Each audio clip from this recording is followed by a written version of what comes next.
I want to speak to somebody specific tonight. You are not in a crisis. That is rather the difficulty. If you were in a crisis, people would understand, and they would arrive with food, and there would be something to do. You are in a holding pattern. Nothing is on fire, and nothing is moving.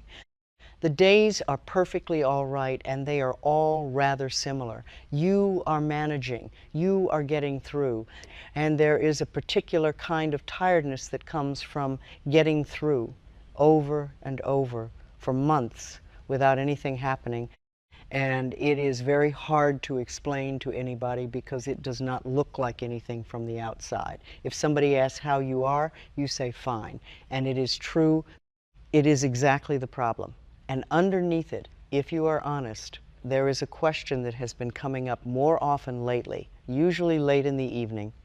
And it is not really, will something good ever happen? It is sharper than that. Did I miss it? Was there a turning somewhere back there that I did not take? Am I now simply living in the life that comes after the good part? Is it too late? And has everybody been too polite to say so? I know that question. I have asked it myself, and I have sat with a great many people while they asked it, usually in a lowered voice, usually with an apology attached, as though wanting more from life were a slightly embarrassing thing to admit at their age. So let me say the thing this video is about once, and then spend the next half hour actually earning it. Nothing about waiting means nothing is happening. Now, I want to be clear about what I am not going to do, because you have been offered a great deal of this sort of thing, and much of it is not honest. I am not going to ask you to pretend. I have never asked anybody to pretend. If your year has been thin, it has been thin. And no amount of cheerfulness from me is going to alter that, and you would see straight through it anyway. I am not going to promise you a specific thing by a specific date. Nobody can do that, and anybody who does is selling something. What I am going to do is make a case, a careful one, about what tends to be happening during the stretches when it seems that nothing is, and about why the timing you are currently fighting may be doing something you simply cannot see from inside it. And by the end, I would like you to be able to breathe out. So sit back. Let us take our time with this. There is a prayer I have always loved, written by a man called Orrin Arnold.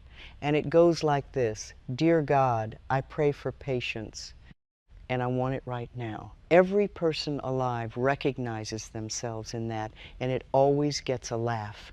And then the laugh usually dies away into something quieter as people realize how accurate it is about them. Because most of us suffer from an expectation of immediate gratification. We really do.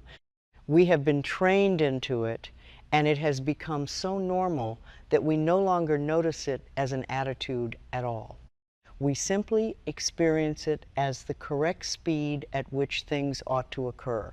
We cannot wait in a queue without becoming irritable. We cannot sit in traffic without a small rage building. We put something in the microwave and stand there watching the numbers. We ask a question and expect the answer immediately, and if it takes any longer, we assume something has gone wrong. And we want all the answers and all the good things right now. I would also point out gently that we frequently make other people's lives miserable with our impatience, and we very rarely count that. The person behind the counter, the colleague who is slower than we would like, the family member who is not getting to the point. But here is the definition I want to give you, because it is the one that changed how I thought about this, and I would like you to sit with it for a moment. Impatience is a resistance to learning. That is what it is. That is what it always is. We want the answer without doing the lesson. We want the arrival without the steps that make the arrival possible. We want to be at the far side of the thing without having gone through the thing, and there simply is no route that goes that way. And I understand exactly why. The lesson is uncomfortable. The steps are boring. The middle of anything is much less interesting than either the start or the finish. But when you are impatient, Notice what you are actually saying. You are saying, I do not wish to be in this part. And the part you do not wish to be in is invariably the part where the work happens. Now let me give you an image, because I think it is the most useful one I know for this.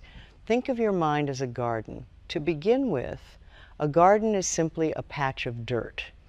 That is what everybody starts with, and nobody's is any better than anybody else's at the beginning. And in that dirt there are brambles, great tangles of self-hatred that have been growing unchecked for years and that scratch you whenever you go near them. There are rocks, heavy things, despair and anger and worry, and they have been there so long that you have arranged the whole garden around them and stopped noticing they are obstacles at all. And there is an old tree called fear, which has grown very large and which shades out everything underneath it, and which badly needs pruning. So you begin, you pull out some brambles, you lift out some of the rocks, you prune the tree a little, not all at once, because nobody could manage all at once. And when the soil is in reasonable shape, you plant some seeds of joy, some little plants of prosperity. You water them. The sun does what the sun does. You give them attention and you feed them. And now here is the part I want you to hear, because this is where you are. At first, not much seems to be happening. That is not a failure of the gardening. That is the growing season, and every growing season looks like this from above ground.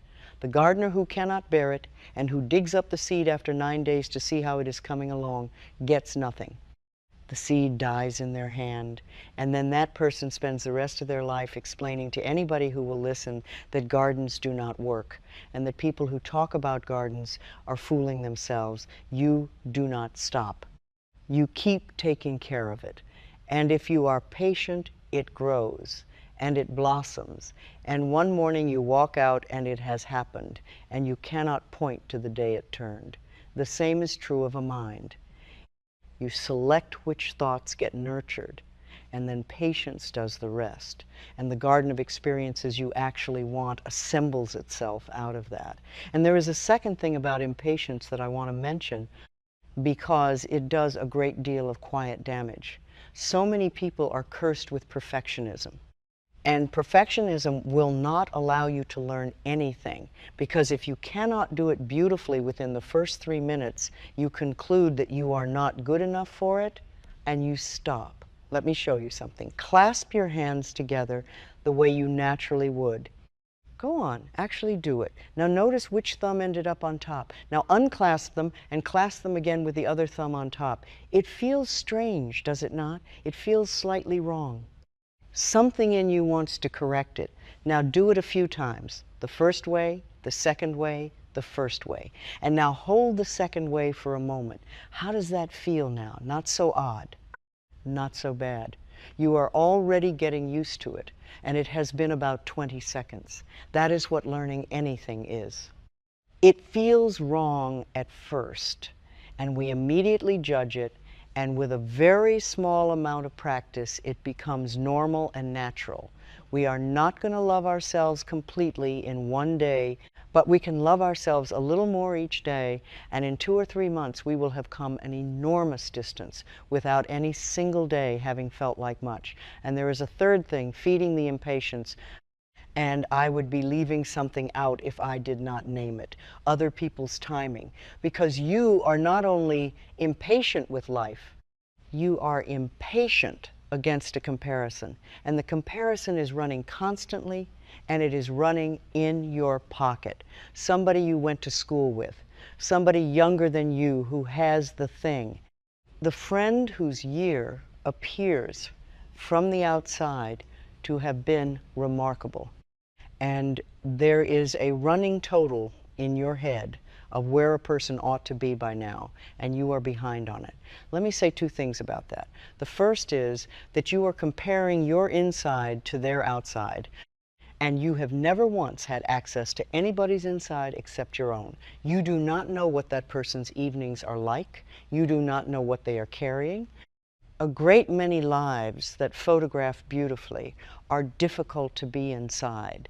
And you would know that if you had ever been inside one, which some of you have. And the second thing is simply that there is no schedule, there is no age by which a person is meant to have arrived. That was invented, and it was invented recently, and it changes every generation. And people have started entirely new lives in their 60s and their 70s for as long as there have been people. The timetable you are failing to meet was handed to you by somebody who is not living your life and is not going to be present at the end of it. Put it down. It has never once made anybody go faster. It only makes them feel behind while going exactly the same speed. Say these with me now. I am patient with the process of life. Everything unfolds in its own good time. And once more, I am patient and I am willing to learn what this part has to teach me. Now, not all waiting is the same. And there is a kind that genuinely is preparation. So let me tell you how to recognize it. Let me describe what is usually happening during the stretch when it appears that nothing is happening. Because it has a shape, and the shape is well known, and you are almost certainly standing in a recognizable part of it. The first thing is what I have always called the transitional period. From the moment you decide something or begin something or let go of something until the moment you see any result at all, there is a stretch. And in that stretch, you do not move steadily forward. You vacillate. You go back and forth between the old and the new. Some days you are entirely the new person, and it is effortless, and you wonder what took you so long. And then a Thursday happens, and somebody uses a particular tone of voice, and you are exactly who you always were, doing exactly what you always did, watching yourself do it. That is normal. That is natural. Everybody who has ever changed anything has gone through it, and nobody mentions it afterwards, which is why you think you are the only one. But because nobody mentions it, people in the middle of it conclude they are failing. They are not failing. They are in the part between, and the part between has no landmarks in it at all. The second thing is the untangling. Sometimes conditions get worse before they get better. I want you to know this, because it is exactly where people give up. And the great pity is that they give up at the moment it begins working. When you start to change something, you are not building on empty ground. You are untangling something old. And when you pull on a knot, the first thing that happens is that it looks worse than before you touched it. Old feelings come up. Situations that were quietly wrong become loudly wrong because you have stopped anesthetizing yourself against them. Occasionally something falls apart that was only being held together by your silence, and it feels like you're doing, and it is not your doing. That is not the process failing. That is the threads coming loose. Flow with it. And the third thing is layers. You do some real work, and something genuinely shifts, and you feel lighter for a stretch of weeks, and you think, at last, I have handled that. And then it comes back. Some old situation arises, or you react in exactly the old way to something, and you are flooded with disappointment, and you think, I have not moved at all. You have. That is not a return. That is a layer. You clear one, and you stand on that plateau for a while, and then the next one underneath becomes visible. And it only became visible because you cleared the one above it. That is what progress actually consists of. And I want you to notice something about all three of those. In every one of them, progress feels almost identical to failure from the inside. That is the whole difficulty. Not that the process is slow, but that it is disguised. Now, I said at the end of the last section that I would tell you how to distinguish preparation from simply being stuck. So let me do that, honestly, because they are not the same thing, and I do not want to talk anybody into settling for a life they have quietly given up on. Here is the difference, and it is not about how it feels, because both of them feel the same. Waiting that is preparation has movement in it somewhere, even if the movement is entirely internal. Something is being learned. Something is being released. You are not the same as you were 6 months ago. even if your circumstances are identical. Waiting, that is stagnation, has no movement anywhere. Nothing is being learned, nothing is being released, and the same day is being repeated with great precision, and it is being repeated because moving would be frightening. So the question to ask yourself is not, has anything changed out there? The question is, has anything changed in here? And be fair to yourself when you answer, because people are extraordinarily harsh with themselves on this, and they miss what they have actually done. Have you stopped tolerating something you used to tolerate? Have you noticed a pattern you could not see before? Have you had a conversation this year that you could not have had 2 years ago? Do you handle a particular kind of bad day differently now? Have you stopped apologizing for one thing? Those are not small. Those are the movement. Those are, in fact, the entire movement, and everything visible comes afterwards. And if the honest answer is no, nothing has changed inside either, then that is useful information too, and it is not a verdict on you. It simply means the waiting is not doing anything on its own and needs something added to it, which is what the rest of this is about. Now let me say something about what may actually be under construction, because this is the heart of it. We tend to assume that what is being prepared is the thing, the relationship, the work, the change of circumstances, the event that will happen and after which everything will be different. But very often, what is being prepared is the person who can hold it. Think about the relationship you might have had 2 years ago.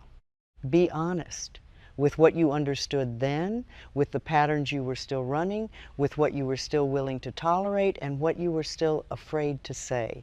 Would it have survived you? Would you have recognized it as good, or would you have found the familiar thing in it and gone toward that instead? Think about the opportunity that would have arrived when you had no capacity left, when you were already at the end of yourself. It would have come, and you would have had to say no, or you would have said yes and been destroyed by it. Think about the money that would have arrived before you knew how to receive anything, when everything that came in went straight back out as though you were allergic to holding it. I am not saying any of this to make you grateful for a hard year. I am coming to that in a moment, because it needs saying carefully. I am saying that capacity is built quietly and it is built in the dark, and that nobody has ever been able to watch it happening in themselves. You only ever notice afterwards when something occurs and you handle it in a way that would have flattened you 3 years ago, and you think, when did that happen? Now, the careful part. I am not going to tell you that your suffering was arranged for your benefit. I do not believe that, and I would not say it to somebody in the middle of a loss. And I have grown wary of people who say it easily to others about things they have not been through themselves. Some things are simply painful. Some losses are just losses. Some years are wasted, and no lesson attached to them makes them worth what they cost. What I will say is this, and it is the honest version. Meaning can be extracted from almost anything, and the extracting is done by you. It is not delivered with the event. 2 people can go through the same thing, and one comes out with something they carry forward, and the other comes out with nothing but the damage, and the difference is not luck, and it is not character. It is whether anybody ever told them that extraction was possible. So I am telling you, you are not obliged to be grateful for what happened. You are simply invited, when you are ready, and not before, to go back through it and take what is useful and leave the rest. And when something goes wrong now, in the middle of all this, there is something you can say. I say it to myself, and I have said it for years. All is well. It is okay. I know this is all right. It is a lesson, and it is an experience, and I will pass through it. There is something here that is for my highest good. All is well. Just breathe. Say it with me. All is well. Just breathe. Say these 2. I trust the process of life. I am exactly where I need to be. Now, how do you live inside that stretch without it eating you alive? Because that is the real question. And I have one sentence that has carried me through most of my life. Many years ago, I decided on a handful of sentences, and I did not treat them as hopes. I treated them as laws. That distinction matters more than it sounds. A hope is something you would like to be true and are watching nervously to see whether it turns out. A law is something you have simply decided is the case in your universe, and which you then live from without reopening the question every morning. You already have laws, incidentally. Everybody does. Most people's are things like, nothing ever works out for me, or people always let you down, or there is never enough. Nobody chose those deliberately. They were installed early and then treated as physics. So I chose some of my own, and these are mine. Everything I need to know is revealed to me. Everything I need comes to me in the perfect time and space sequence. I am willing to change and to grow. Life is a joy, and it is filled with love. I am safe, and all is well in my world. Now, the one that is relevant tonight is the second one, and I want to spend some time with it. Everything I need comes to me in the perfect time and space sequence. Notice what that sentence does not say. It does not say everything I want immediately.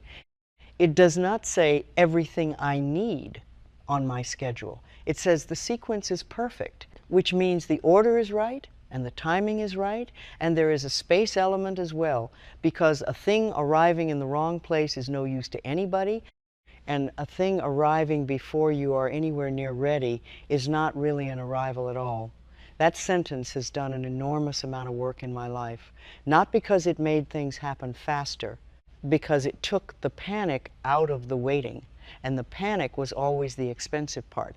Now let me be very honest with you about how I actually use it, because I do not want you thinking I float through life serenely. When something goes wrong, I do not immediately feel calm. Of course I do not. I have the same lurch in the stomach as anybody. What I do is begin talking to myself straight away. All is well. It is okay. I know this is all right. It is a lesson, and I will pass through it. There is something here for my highest good, and I do not necessarily believe it in that first moment. That is not the purpose. The purpose is to calm myself down enough to think rationally about what is actually going on.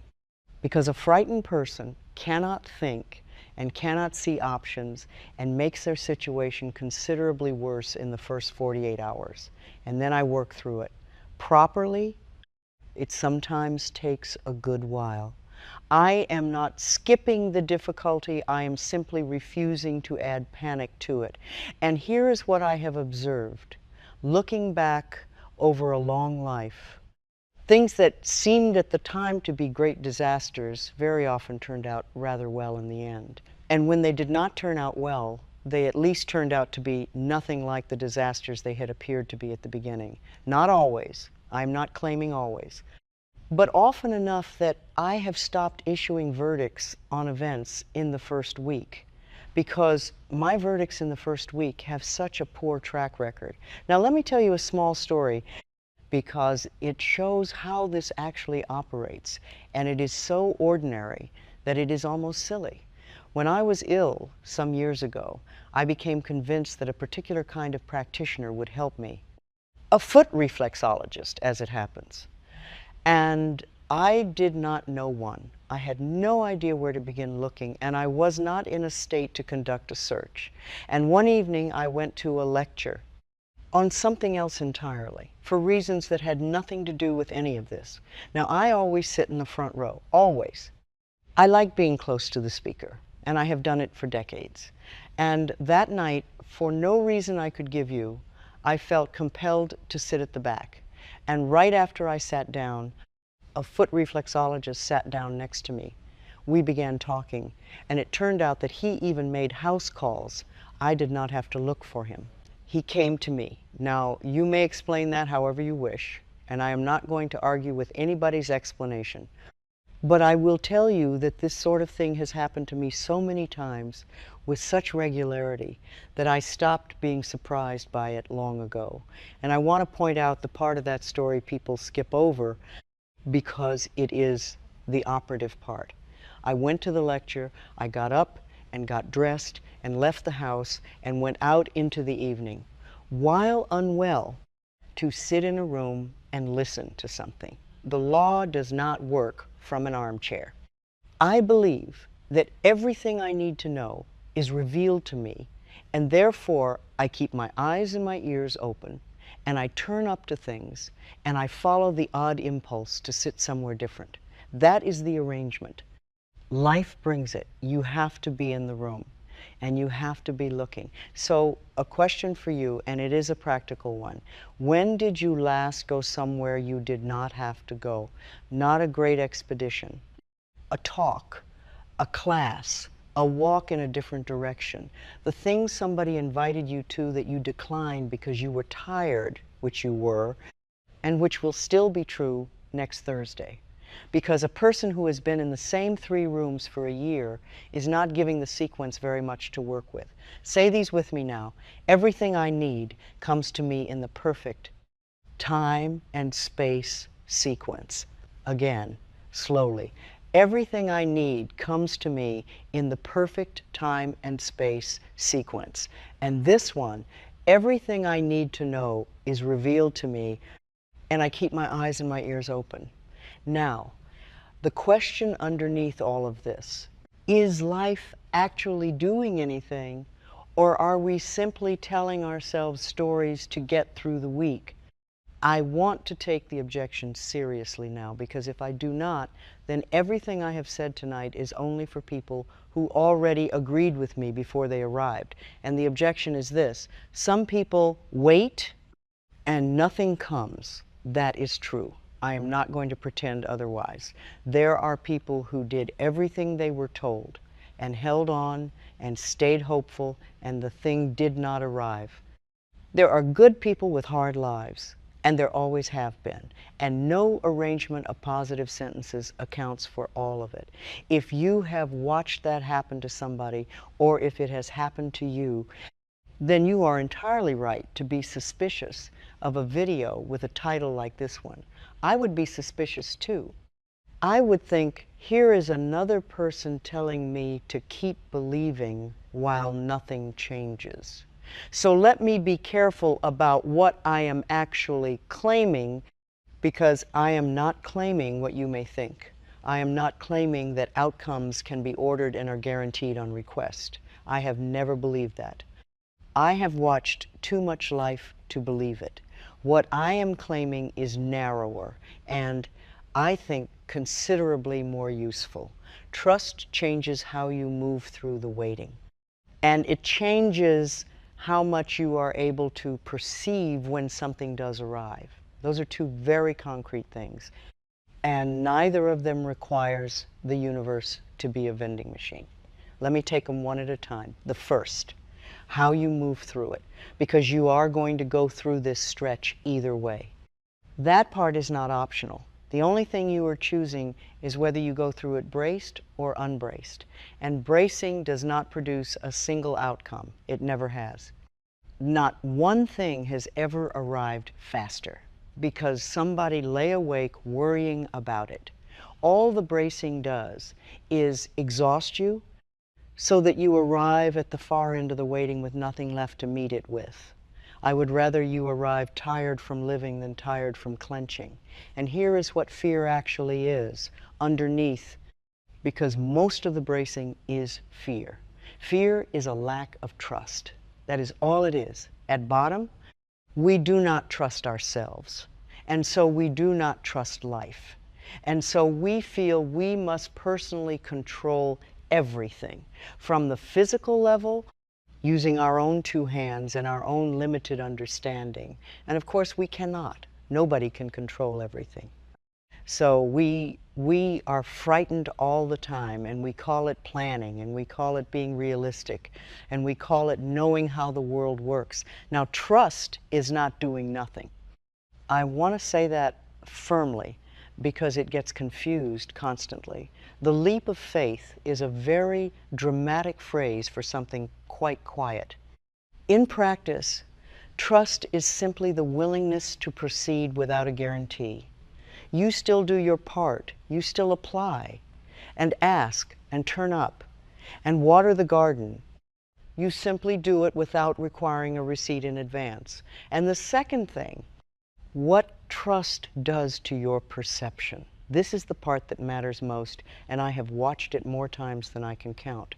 A person who has decided that nothing is coming stops noticing what does. They stop because their attention has been instructed, and attention is extremely obedient. If you have concluded that there is nothing available to you, then everything arriving gets filed in under a second as not that, as too small, as not what I meant, as probably nothing. So the suggestion gets waved off, the odd invitation is declined, the offer that looked too minor to be the answer is never followed up.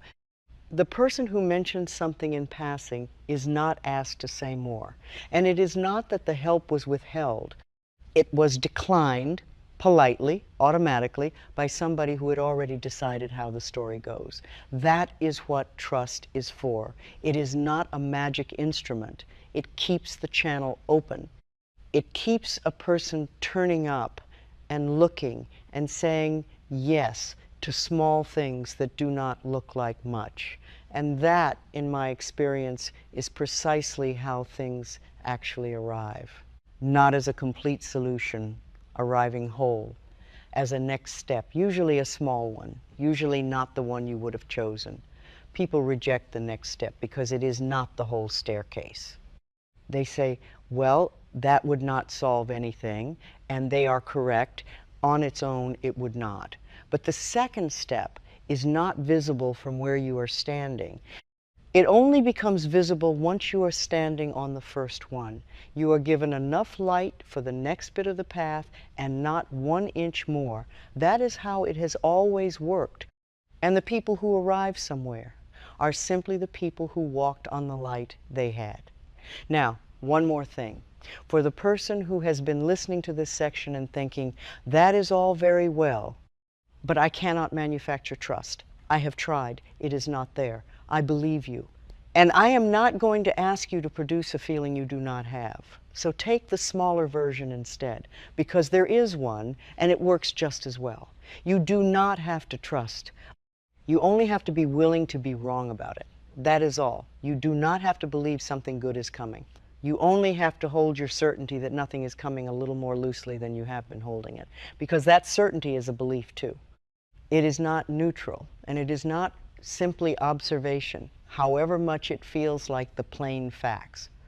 It is a position, and you arrived at it the same way you arrive at any position, and it is doing exactly as much work in your life as the opposite belief would do. So try this one instead of trust.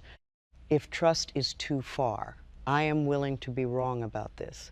I am willing to be surprised. That is a much smaller door, and it opens onto the same room, and I have seen people walk through it who could not have managed anything larger. Say these with me now. It is safe for me to trust. I am always taken care of, even when I cannot see how. And once more, I do my part, and I let go of the rest. Now, there is something you can do while you wait. It is not nothing, and it is the reason the timing works at all. I like to think of this as placing an order in the cosmic kitchen. You walk into a restaurant, you sit down, you give your order to the waiter, and then what do? You talk to whoever you came with. You drink your water. You have a bit of bread. Perhaps you look around the room. What you do not do is follow the waiter into the kitchen to make certain the chef received it. You do not stand over the stove supervising. You do not ask every 4 minutes whether it has started yet, and whether the chef is really trying, and whether perhaps you ought to have gone somewhere else this evening. You assume it is being prepared. It is on order. It is happening. And that assumption is not laziness. That assumption is trust. And trust is the mechanism, not an ornament on top of it. Now, there are 3 things about ordering, and they are all things people get wrong. The first is to be clear. A great many people order vaguely. They say, I want things to be better. And better than what, exactly? In what way? A vague order produces a vague result, and then the person concludes that nobody is listening. Say what you actually want. Be specific about it. What would a good Wednesday morning contain? What is in the room? Who is there? What are you no longer worried about? But be specific about the what and not about the how. Do not specify the route. Do not name the person who must provide it, or the company it must come from, or the month it must arrive in. Every time you specify the how, you narrow the doorway that your good is permitted to come through, and you rule out the arrangement that might have been better than the one you had in mind. And do not name a person. To affirm that one particular individual must love you, or must hire you, or must change is an attempt to run somebody else's life, and it tends to come straight back at you. Name the qualities you want and leave the casting to life, which is much better at it than you are. The second thing about ordering is more subtle. Do not order while apologizing for taking up a table. I hear people do this constantly. They ask for something and then immediately shrink it. I would like a good relationship, but nothing special. Obviously, I know I am difficult. I would like to be comfortable, though I do not need much. I do not want to be greedy about it. That is not humility. That is an old belief editing your order on the way to the kitchen. Ask plainly, you are allowed to be here. And the third thing, you may send it back. If what arrives is not what you asked for, you have every right to say so and order again more clearly this time. Perhaps you were not clear. Perhaps you ordered while apologizing. That is not a catastrophe, it is a correction. Now, while it is being prepared, there is something for you to do. And it is not waiting anxiously by the door. You water the garden. You cannot rush a growing season. That is genuinely not available to you, and nobody has ever managed it. But watering is entirely yours, and it is the part that is in your hands, and it is what makes the difference between a garden and a patch of dirt with hopes in it. So what does watering look like in practice? It looks like using affirmations that make the process itself easier rather than only the destination. That is the piece people miss. They affirm the outcome and then endure the middle grimly. But you can make the middle easier as well. Try these ones. They are for the stretch you are in. It is comfortable for me to change. My pathway is smooth. I release the old with ease. I am free of the past. Say them. They are not about arriving anywhere. They are about the quality of the journey, and the journey is where you actually live. And watering also looks like this. Continuing to do the small, ordinary things that keep a life in reasonable condition while nothing is visibly occurring. Keeping the kitchen decent, going out occasionally, answering the message, taking the walk. Speaking to the person. Doing the thing that is good for you on the day when there is no evidence that anything is good for you. That is not treading water. That is the watering. That is the entire job while you wait. And people who do it arrive at the far end of a long stretch in condition. And people who do not, do not. Say these with me now. My order is placed, and it is being prepared. I let go, and I let it come. And once more, I do my part with joy, and I trust the rest. Now, one more thing before we finish. It is about doors. Life is a series of doors, closing and opening. That is really all it is. We walk from room to room, having different experiences, and behind us doors close and ahead of us doors open. And most of the time, we cannot see the room we are moving toward. And a great many of us are in the middle of closing doors right now, on old patterns, on old blocks, on situations that stopped nourishing us some time ago, and that we have been dragging along out of habit and out of not knowing what else to do. And a great many of us are simultaneously in the middle of opening new ones without any ability to see what is on the other side, which is why this period feels the way it does. Now, I want to speak to something specific, because I suspect a good number of you have had a door close this year. Something ended. A relationship, or a job, or a friendship, or a version of your life you had assumed would continue. And it was not your choice, or it was your choice and it hurt anyway, and you have been sitting in the room afterwards ever since, and you have been reading that closed door as evidence, as proof that nothing is coming, as the confirmation of the fear you have had all along. I would ask you to consider that it might have been the clearing. I am not going to tell you it was for the best. I said earlier that I would not do that, and I meant it. It may not have been for the best. Some closed doors are simply losses, but I have watched a great many people spend a season grieving something that ended, and then arrive somewhere they could not possibly have reached while it was still going on. The thing they were holding with both hands was the very thing keeping them in that room.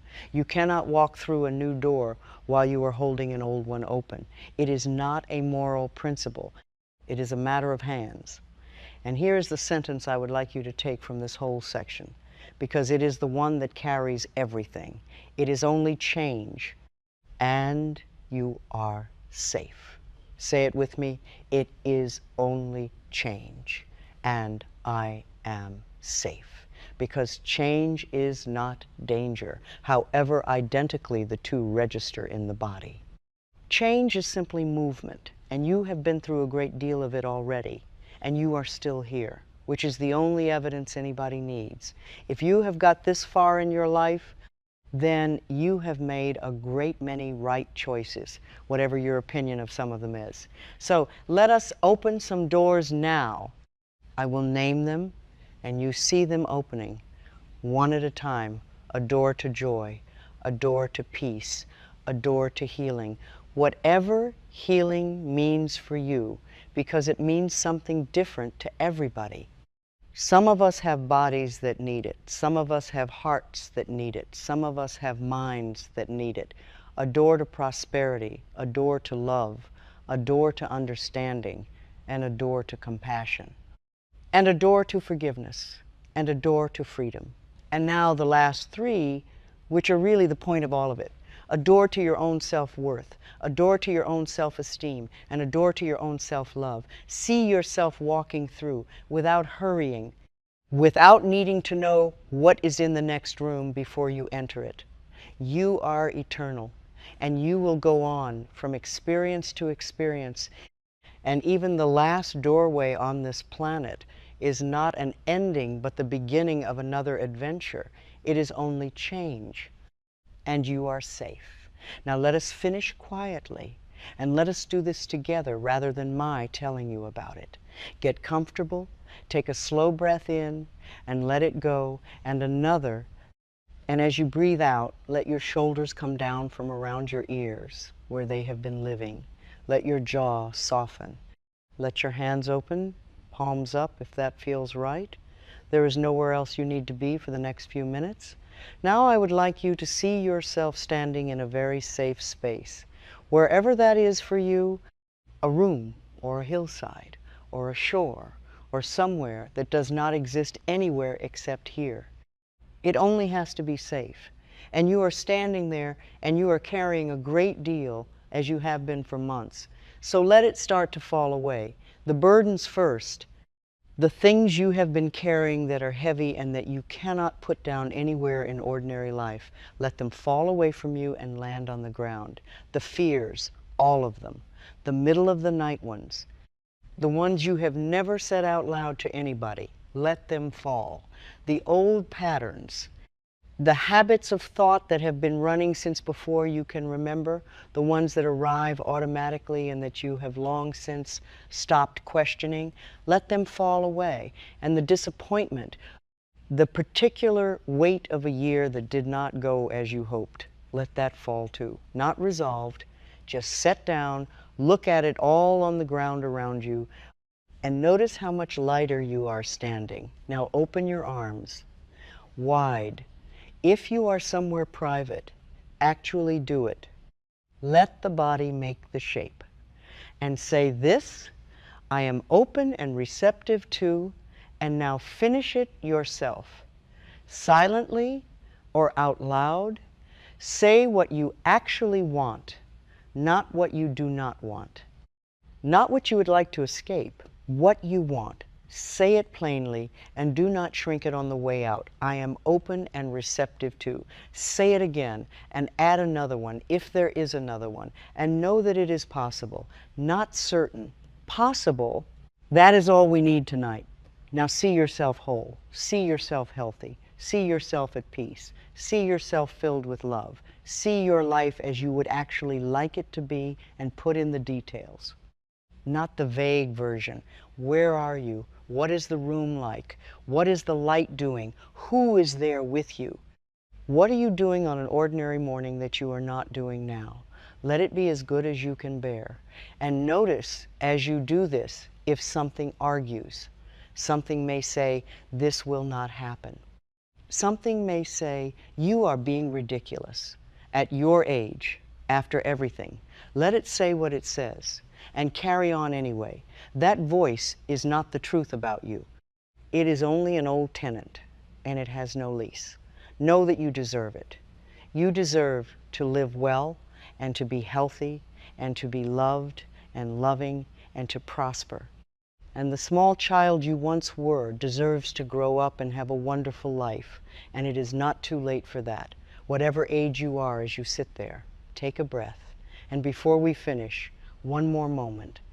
Stay in the safe space a little longer. I would like you to imagine that it is a year from tonight and that whatever was being prepared has arrived. You do not need to know what it is. You do not need to see it clearly. Just notice how you are standing. Notice what your face is doing.